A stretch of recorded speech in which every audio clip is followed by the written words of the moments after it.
for The View, America. Congressman shocked how the hottest guy on the Hill was brought down by beefcake shots, Downton Abbey decor, and online oversharing. When you give these little people power, it goes to their heads. And cowabunga, baby. Would you let your 9-month-old hang 10 like this little dude? America's buzzing about Empire right now. And young lions Yaz and Jussie Smollett have a sneak preview of tonight's sizzling season finale. You can't just walk away. I'm not walking away. I'm just going to a different lady. And for the first time on TV, they're performing their brand new hit live. Plus, talk about girl power. Becky Hammon's making history as the NBA's very first full-time female coach. And she's hitting the court with our co-host to see if they got game. This is The View with Whoopi, Nicole Wallace, Rosie Perez. And today, actress Raven-Symoné and ESPN Samantha Ponder are jumping in the co-host chairs. It all starts now.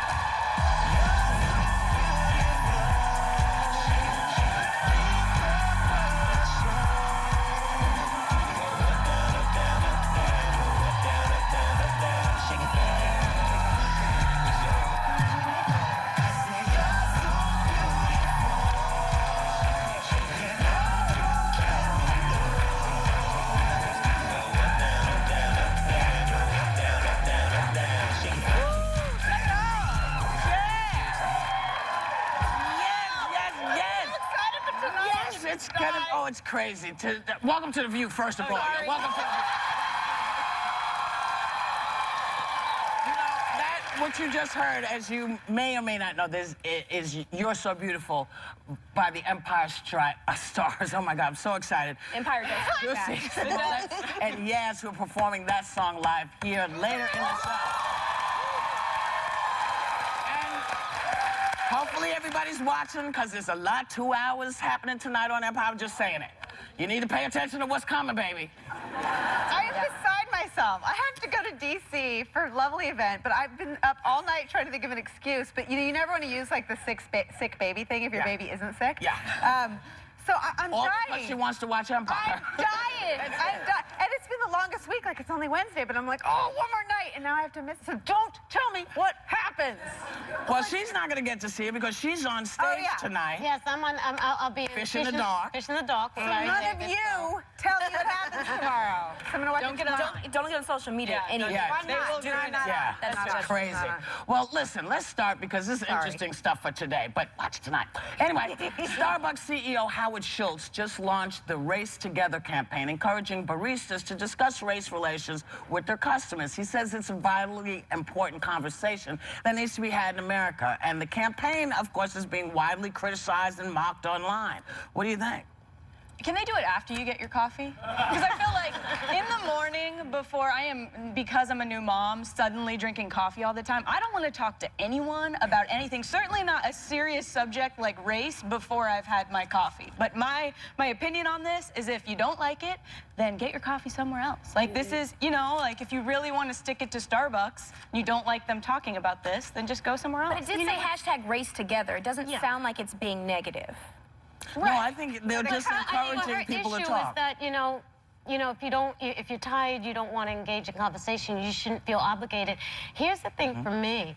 What I miss is the mom and pop coffee shops, because you used to have these conversations normally. You would want to talk to them. And you would want to talk to them.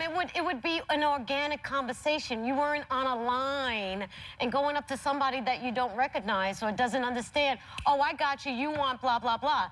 You know, because I still go to I make my coffee. I love my Bustelo, you know. But if I don't, I go to my local mom and pop coffee shop, you know, El Cofre on Myrtle Avenue, and they know me there, and we will have these political conversations. But, like, have you been to a Starbucks ever? Because the way they talk to you, it's like, next! I mean, can you imagine that person yelling at you about race? They're not like, and then if you're, like, back and you don't think it's you yet, they're like, what do you want? What? You know, they're not, like, they're not diplomatic people. So, you know, I mean, it's New York City, so, like, they're making a lot of coffee in a hurry, but these aren't people with the time to listen. These are people screaming 7 bodies down the line for a latte order. So maybe it'll start them talking about it, because I don't want it to slow down either. It should slow down. You can yell at me.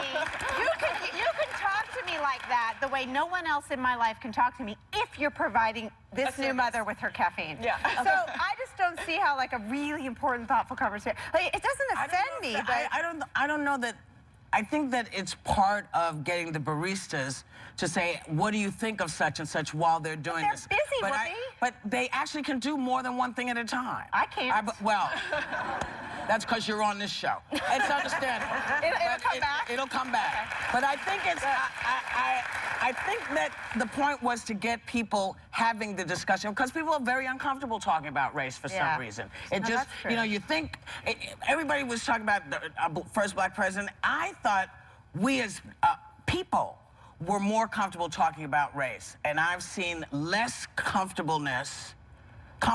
about talking about race than I've ever seen before, and it's just kind of freaky. So if there's a way to start the conversation somewhere, I'm all for it. I'll take it if it's at the massage parlor. Not that I go, whoa. But you can tell because there's also a story of this dad who wouldn't let his daughter go to a birthday party because the girl was black. And it was so adorable because the little girl sent a letter in pink, all different colors of her marker, and said, my daddy's not going to let me come because he says you're black, but I'm not racist. My mommy would let me come. And it just shows, like you talk about all the time, racism is taught. It's taught. And if you just put people in a room, no matter what color they are, they're not going to care. No. And we have to start thinking about that now. Stop corrupting the little kids so at least we can move forward and not have a race problem later.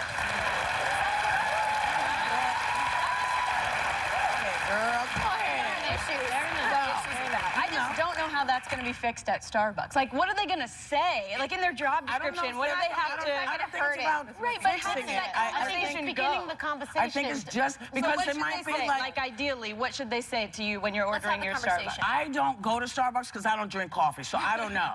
But what I don't mind somebody saying is, did you see that thing the other day? I mean, what did you think of what happened in France? Wasn't that crazy? That was amazing. No, I'd like some more cream. That's you know, and so if you know, and then somebody behind you, because you know, when you start talking, people are listening to your conversations, no matter where you might be online, or if you're talking to somebody, people are listening. So maybe it sparks a conversation with the people in the 7th and 8th position. I don't know. I just think anything that helps us is good. They should pay them more, though, if they have to do this. Well, you know, I don't know. I don't know. But what about this? Speaking of pay, a 24-year-old rising NFL star, Chris Boland, surprised a whole lot of people by announcing he's retiring over concerns about his head injuries. Now, is this going to make some parents think twice about letting their kids play football? This is a young man. I hope so. I've seen a lot of people in the sports industry, and I'm a wrestler fan, so you see their bodies deteriorate over time, and you do it for money. You're doing it for a piece of paper. I know what it means, I know, but if you just look at the base of it... No, some of them do it for the love of the sport. I don't think that it's necessarily just about the money. I think it's also the love of the sport, because how could you just do it for money to take that type of damage? You know, even with basketball players or boxers or what have you. Or the women who play football. Or the women that play football, you have to love it. And I think he does love it, and I think it was a very, very tough decision for him, and I thought it was a very, very brave decision that should be respected. And I don't think that it's a negative commentary on football as a whole, but it does bring up the question of safety, and I think it's a good conversation to be had. I think a lot of guys in the league do play for the money. I mean, it's kind of a dirty little secret. You cover college games. Are all those guys looking for high-paying jobs in the NFL? Well, yeah, that's how coaches in college recruit players to come, is by saying, I'm going to get you to the NFL. And this is what we teach our kids when they're little, like general population in America. So you think somebody like Joe Namath only did it for the money? No, they weren't making much money back then. No, but even still, it was still a lot of money for the time. I don't think that you can make that generalization of a lot of guys football players or athlete players just for the money. I'm not saying that they all play just for the money, but the money is a huge motivator. It's and your husband's in the NFL. Is your husband? I'm not saying that either. So we're saying the same thing, but I just think that if you make that generalization, that's a dangerous generalization to make. But then why is it appealing to little kids? It's because we tell little kids, especially young boys, if you can play in the NFL and make millions of dollars, then you're successful. And that's why a lot of guys are willing to sacrifice well, you know, their health. but here's the, I think that that you both are right. There are people who just play for the money in all sports. But there are some people who do play for the love of the sport. And also, football is, you know, in some places, football is the life's blood of a town. You know, so it gets towns in Texas, folks going. And so I just sort of feel like if that's how he felt for himself, that's a great thing. You know, I think if you're not comfortable doing what you're doing, and you can get out of it, and they let you get out, go. It's okay. You're better for you. If you have a 3-year-old boy, you hope that he likes golf, because it's so safe. It's so safe. You just the stick, and nobody has a golf injury, and even baseball, like you get hit in the head. Golf injuries, that's Tiger. Oh, yeah, yeah. Well, if he becomes Tiger Woods, I'll nurse his injuries myself. And on that note, we'll be right back. That's how it rolls. Just when you thought the Durst case couldn't get any crazier, guess where he spent last night? Find out next.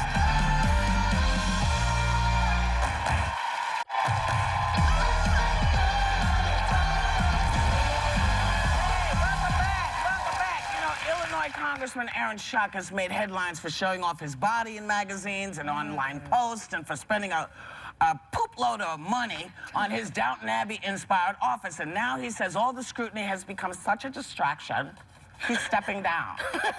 Now, he put it out there. Should he be surprised that people are a little freaked out?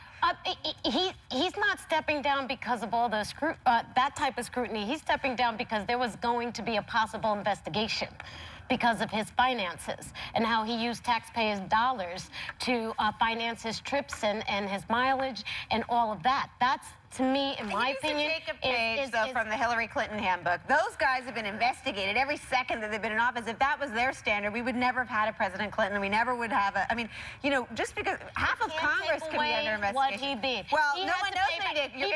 You're innocent until proven guilty. Well, he is proven guilty because he paid back $40,000 of the taxpayers' money. So therefore, he did admit that he used them. The office that he has, I can make that happen at Walmart for like at least. Home Goods. He should have Or Home Goods. I mean, have you been to Home Goods lately? I mean, it's amazing. All the that office stuff is not that bad. It doesn't look that expensive. You get you some paint, 50 cents, real easy. And Wait, look at that. 50's coming to pay? Sorry, go ahead. That would be a story. I mean, it's not as extravagant as they're making it seem. It would be differently if it was golded, you know, and tufted and stuffed and you know, cashmere walls. And there is a budget for remodeling your office. It's sad. He was a rising star in the Republican Party. It's sad to see him Now, go. is it because he's sent out a lot of posts? Well, I mean, what is This it? is where social media gets you in trouble, though. Because you want to show everybody how awesome your life is, how perfect, and you're never taking a picture as soon as you wake up, and that guy's not taking a picture eating a bunch of chips. He's showing the 8-pack or whatever He needs to show his 8-pack. He needs to show it. But what I have a problem with is these are people that call themselves public servants. And I'm not saying it's not possible to be a public servant and do those. Oh, he's friends with Ariana. All right. Who was that? But to make it look like it's the ponytail. To make it look like it's such a glamorous life, to be a public servant, there's just something that doesn't sit well with people when you make it seem like you're serving people. But They hey, love the here Kennedys. I am. I mean, I don't think that's it. I think it's what Rosie suggested, that he might be in some trouble. He didn't like the heat, so he decided to get out of the kitchen. But my point is, a lot of politicians are under scrutiny for a lot worse things, and they hang in there. So it's part of the job these days. And you don't even have to be a politician. Listen, Elton John just called for a global boycott of Dolce & Gabbana, and after they called in vitro baby synthetic. But he kind of might have made an unfortunate choice when he went to get a bag from his closet in the studio. You see? This is ridiculous. Now, I will say, he has spent a lot of money over the years with Dolce & Gabbana, so it's not a surprise that he's got a shopping bag that says Dolce & Gabbana on it. And he said, yeah, I got the shopping bag. That doesn't stop folks from boycotting, and it doesn't change what they say. He's not walking out of the Dolce & Gabbana store. No. It's not happening. No. So it's And he's the guy that can hurt them if he's done a lot of shopping there in the past. When he stops, some store's going to feel the pain. Yes, right? they do. Yeah, they do. Obviously a big customer. But listen, this was a serious offense, I think, to him. It was offensive to me. Anyone that's benefited from the miraculous science of IVF, I think, was offended by the. I mean, if you don't like IVF, then don't do it. Yeah. But I think that boycotting Dolce & Gabbana would be a brave move from people who are rich and powerful and famous. I mean, I've never walked into a Dolce & Gabbana store. No one would ever notice if I boycotted them.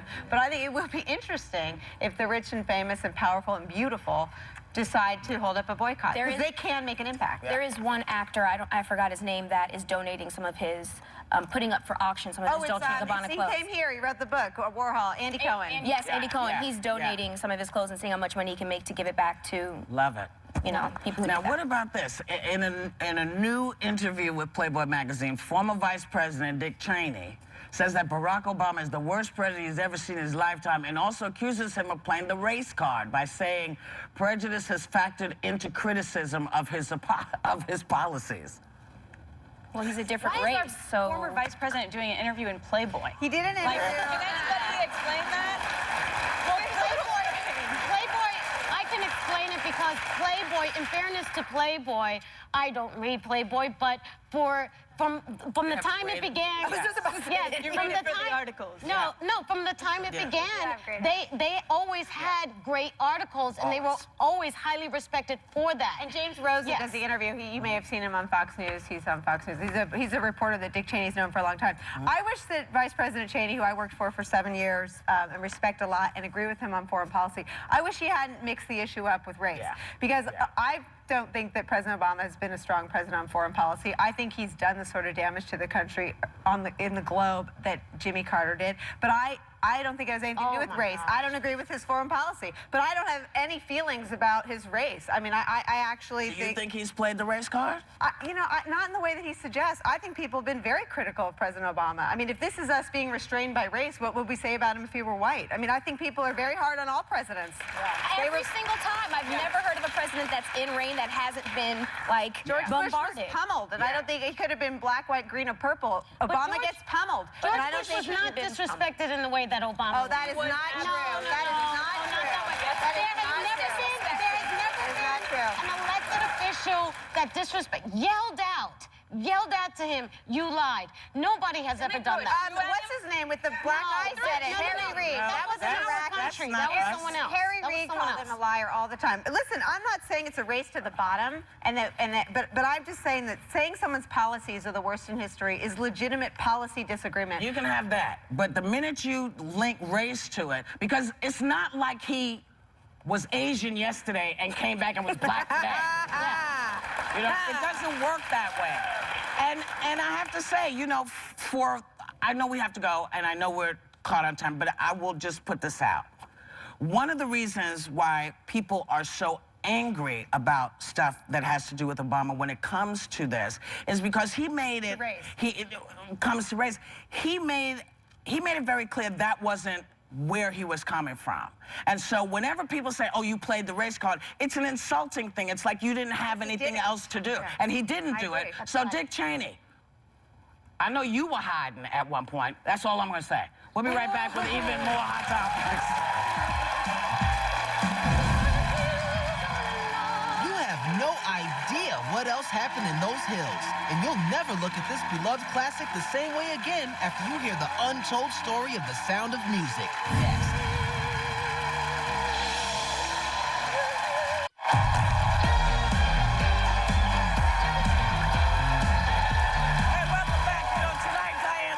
Celebrates the 50th anniversary of one of the most beloved movies of all time on a special edition of 2020 called The Untold Story of the Sound of Music, starring Julie Andrews. And she gives her surprising backstory and lets her in on all the stuff that the camera didn't catch. Take a look. Isn't it pretty? It's so beautiful. Yeah, I think this was actually my favorite location. We were about to shoot. The second AD came up to me and said, can I just tell you something? The little one doesn't swim. I said, so could you fall forward from the boat and get her as quickly as possible? I said, well, yes. And of course, I fell backwards, not forward. Because the boat was rocking. You just see a pair of feet disappearing. I saw some tape of her coming up going. Yeah, well, yes, and people were diving in to get her. She was very brave. You did 4 takes, as I recall. You had to fall in 4 times. I don't know if you come out 4 times. They have to fall in the water, dry off, fall again. Behind the scenes, we see Julie Andrews huddled in towels, a bucket used to get her wet for retakes. Did you get dried no, off? I know up here they kept wetting us down to match. Wow. Wow, I was riveted. quite something. The untold story of The Sound of Music airs on a special edition of 2020 tonight at 10 p.m. on ABC. So, the twists and turns, as we said yesterday, keep on coming in the Robert Durst murder case. It's being reported this morning that the New Orleans police have moved him to a mental ward while awaiting extradition to California, claiming he has an acute mental condition. Really? Now you... I've known that for a while. You know, it's so astounding to me that no one ever had the thought to say this man is cray-cray, you know? And I just think it's crazy that his defense team is saying, no, he is not crazy, and he should be removed from the ward. And we just need to stay tuned, because this story is just going to keep going and going and going, and it's fascinating. Yeah, child. And you know, there's a surfer in Puerto Rico. Yeah. Going viral right now for hanging 10 with his 9-month-old baby. Check this out. Now, look. I hate this thing. Oh, yeah, there it is. Oh, Daddy! Oh, yeah! Oh, yeah! Surfing along. Hey, wait a minute! Wait! Am I getting born again? Oh, my goodness! Oh, hey, Daddy! Yay! And people are freaking out about this. Okay, wait, where's his life vest, though? You can't do anything with it. I mean, they check your car seat 1,000,000 times when you leave the hospital. That kid's just out there. He's going to be a master surfer when he gets older. Yes, he will. I We're terrified of water. No, they would know, because what happens is that when babies are in the room, they are in water already. And so when they come out, a lot of women have opt for having their natural childbirth in water. That's what I want. In water, so it's very natural, and most babies just automatically swim to the top. And so... You're not going to drown in a womb, though. I mean, when this they is give a little birth, different. sweetie. No. When they give birth, they're in a water tank. No, in the water tank, and the baby naturally comes back. Tank, I would have been into that. But well, yeah. I wanted to talk to here's the thing. Master surfers know. It's like people who are on... Remember a couple of years ago, people were freaking out because this couple allowed their kids to go on their boat. And now, if you grew up doing this, then it's second nature to you. So, and I'm pretty sure that this man would not put his baby in danger if he wasn't sure he knew what he was doing. So, more power to you. I did it with my kid. Yes, I surfed. I know it's freaky. We are gonna go. I thought it was scary. I did. It looked scary to me. Yeah. Well, next time I'll put you on my lap. We'll go surfing together. All right. I want video of that. We're gonna go and come right back with Empire stars Yaz and Jussie Smollett.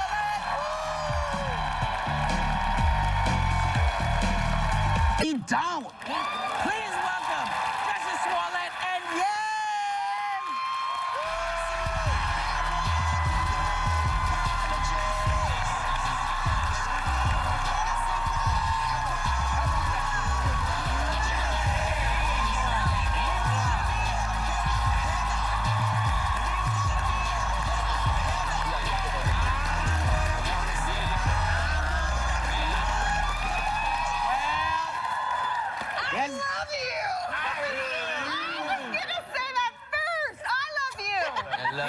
But she said that to you and then had somebody else's baby, okay?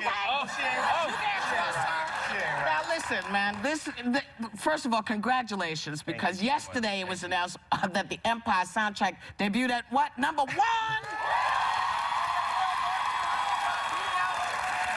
you beat out Madonna, okay? They beat out Madonna. You gotta love it. All right. So, Jussie, you've been an actor since you were a little child. 73 years. Yeah. And we heard that you used Instagram to help you get the audition with Lee. Is that true? And what did you do? Yeah, it is. I read the script and I just fell in love with it. And I jumped on Instagram and I direct messaged Lee Daniels. And I said, I know you get this all the time, but I sing, I dance, I songwrite, and I'm a musician and I'm an actor, and I'm Jamal Lyon in more ways than one. I don't know why I did it, but... Because you knew you could do it, of course. And the first time that I met him, thank you. And then when I finally did meet him, he said, "You wrote to me on Instagram, didn't you?" I said, "Yes, sir, I did." He said, "You're a smart little kitten." Yeah, and so about 380 days later, we're here on The View talking about Empire. I want to learn more about you, Yaz. So you're from Philly, right? And you're a rapper from Philly. Can you tell me about the experience of even getting on the show in general? Yeah, well, me and my mama, we would go out to like schools. Like for me to build a fan base, I would go out to schools and talk to the kids and try to give them inspiration to build a fan base, because that's what I thought would work. And from there, you know, I got a record deal. And I was focused. I'm a committed person, Whoopi. So, you know, I'm committed. So, you know, I was very into my music and just focused on putting out an album. But then my manager's like, I got this big situation for you, and it could be big if you do it. I did it, and I woke up, I had an email, first class to LA from Lee Daniels. All right, like they say, the rest is history. The rest is history, and I'm here on The View with you beautiful young ladies. Well, we are super fans. It's embarrassing, sort of. I'm embarrassed a little bit. Why are you embarrassed? Myself, because we're super fans. The last few weeks, too, I've been so stressed about Andre, I haven't been able to sit through it. But, Mama, I want to know, what advice did you give him that he took that sort of led to this moment? Because obviously you guys were in a partnership. Well, I just told him to stay positive, stay focused. For one, he was young, so I had to tell him, encourage him to stay in school. He stayed in school, got his diploma, and then I stayed behind him, managing him, and told him, don't let no one put you in a box, because just because you're a rapper, you can do modeling, acting, you can do whatever you want to do. And I love you, Mommy. And I got to ask you, do any of the scenes with Naomi Campbell make you sweat? I'm sorry? Do any of the scenes with Naomi make you Mom. sweat? Be honest, Mom. No, because I know he's acting. Okay. Now, in real life, it's just acting. Or is he?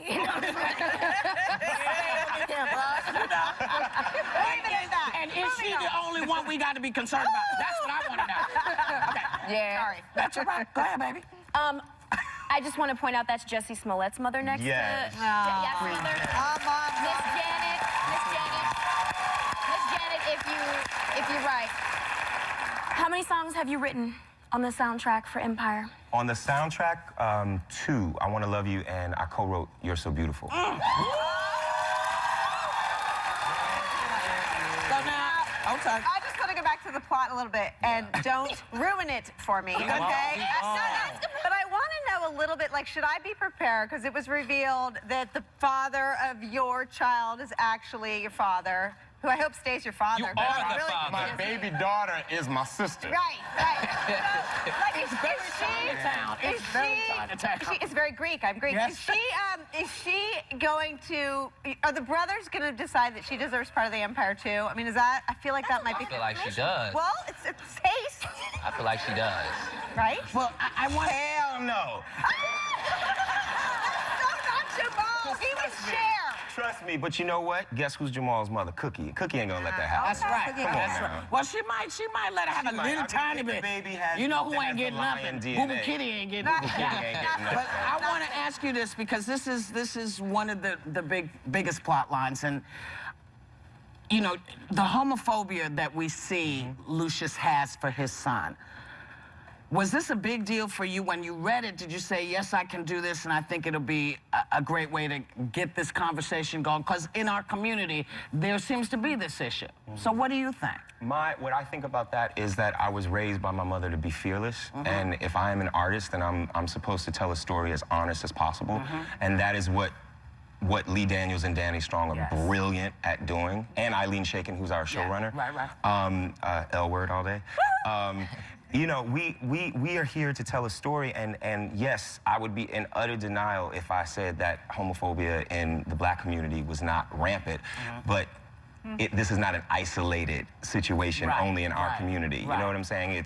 I have so many friends, you know, German and Austrian and British who have the same exact issues. This is a human epidemic, so, you know. So look, the season finale of Empire airs tonight. Check your local listen. Jussie and Yaz are sticking around. They'll be performing later in the show. We'll be right back with the first full-time female coach in NBA history. Go on.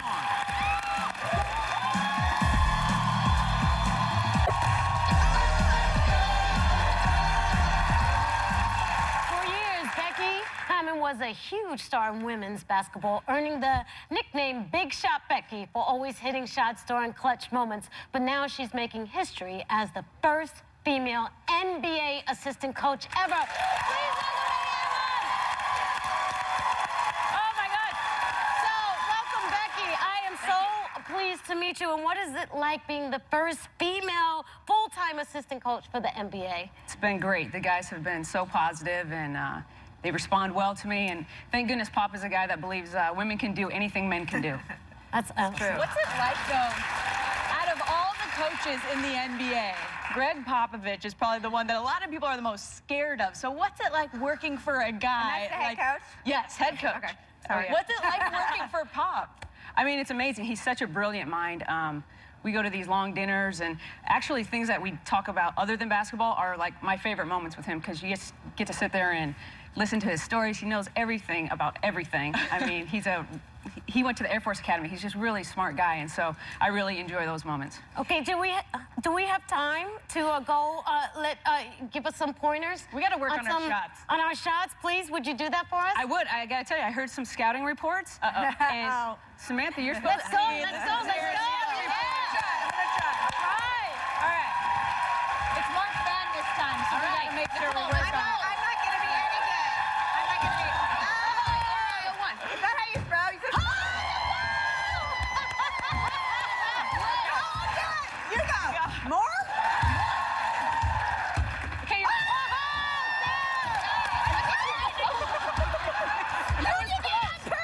We need to do it. Oh my God. No, I didn't, sweetheart. A little bit. Your form is not bad, but you were making them, so, you know.